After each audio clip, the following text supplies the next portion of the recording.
History, when examined closely, is rarely comforting. More often, it's disturbing. Because beneath the surface of ordinary lives, there are stories so unsettling that the human mind struggles to process them. This is one of those stories. 24 days after her wedding, Emily Carter vanished. No argument, no goodbye, no packed bags. Just a single handwritten note left in the bedroom. Don't look for me. You won't find me. For 3 months, police searched relentlessly. When they finally found Emily alive, she told them everything about why she had fled. Everything except where she had gone. Emily Carter was 23 years old. By every account, she was careful, responsible, and deeply family-oriented. She rarely missed a call. She never disappeared without explanation. She was not impulsive. Emily met Michael Hayes through mutual friends. He was quiet, polite, and unremarkable in the safest way possible. There were no red flags, no dramatic warning signs. When Michael proposed, it didn't feel rushed or manipulative. It felt normal. Their wedding was large. Hundreds of guests, extended families flying in from across the country. It was the kind of event that signaled stability, respectability, and permanence. But the marriage didn't begin with a honeymoon. Instead, Michael suggested something practical. Until their own place was ready, they would stay with his parents. Emily hesitated, but agreed. Temporary, reasonable.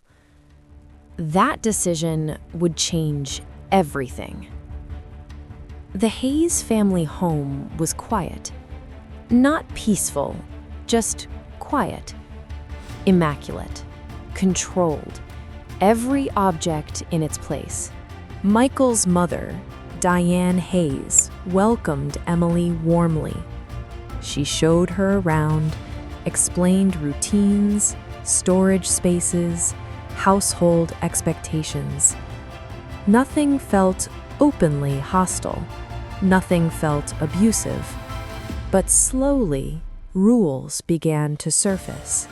One room in the house was off limits. Emily was told never to go near it, especially at night. It was explained as family business. Every Saturday, Diane cleaned that room alone. No one else was allowed inside. From behind the closed door, Emily occasionally heard sounds she couldn't explain. Low, strange, unfamiliar. One afternoon, Emily noticed burned candle stubs being thrown away. When she reached out to help, Diane snapped, "Don't touch that. Stay out of this."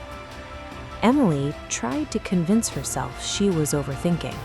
Every night, at exactly 1 a.m., all phones in the house had to be placed on the dining table. Michael complied. His father complied. Emily complied too. The explanation was simple.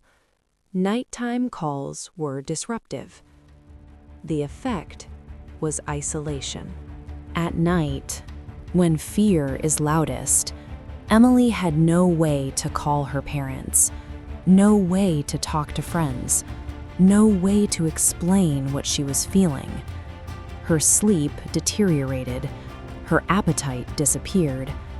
Sometimes, Michael would leave their bed in the middle of the night and return without explanation. On the 18th night, Emily woke suddenly. Michael wasn't beside her. She searched the house. The bathroom was empty. His parents' bedroom untouched. Even the live-in housekeeper's room showed no sign of activity. Yet, from the forbidden room, the sounds continued. When Emily stepped toward it, the housekeeper suddenly appeared and blocked her path. "Go back," she whispered urgently. "Don't come here." That was the moment Emily realized something was seriously wrong. Days later, while doing laundry, Emily discovered something that would shatter her final sense of denial. Inside Michael's clothing were 2 yellow ceremonial robes worn only at night. In one pocket, she found a folded piece of paper. It had her name written over and over. Instructions, predictions, commands. When the housekeeper saw the paper, she froze and finally spoke the truth. The Hayes family practiced a secret form of ritualistic worship. Not symbolic, not cultural, something darker. Michael had been married multiple times before, 4, maybe 5. None of the women had ever left peacefully. One of Michael's brothers had refused to participate. He later became paralyzed. The family called it punishment for breaking a vow.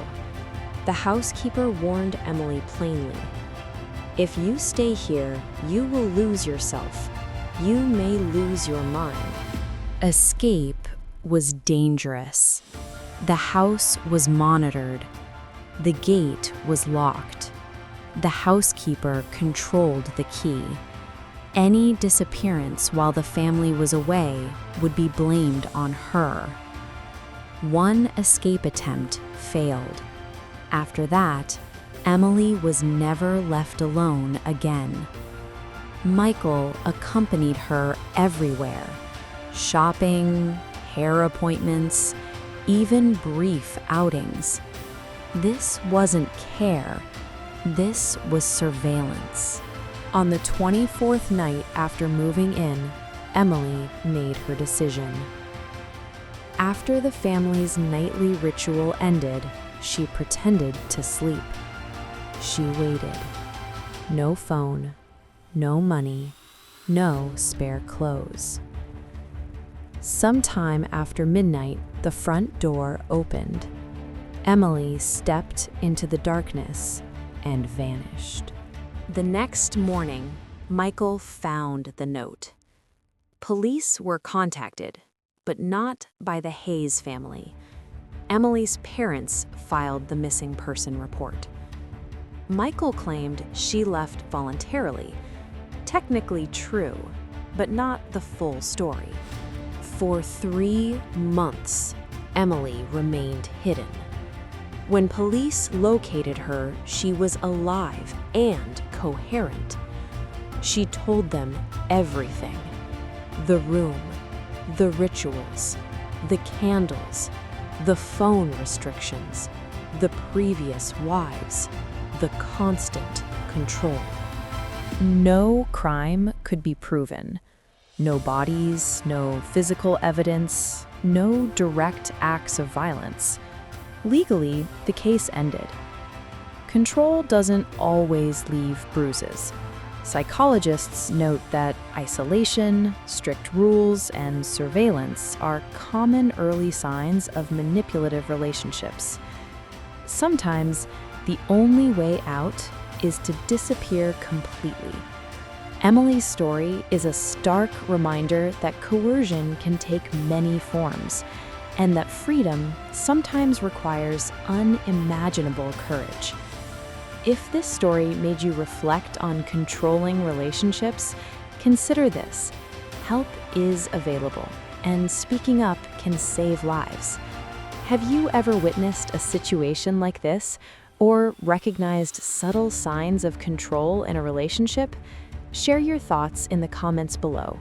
For more true crime stories that reveal the unseen dangers in ordinary lives, subscribe and turn on notifications. You never know what hidden truths you might uncover next.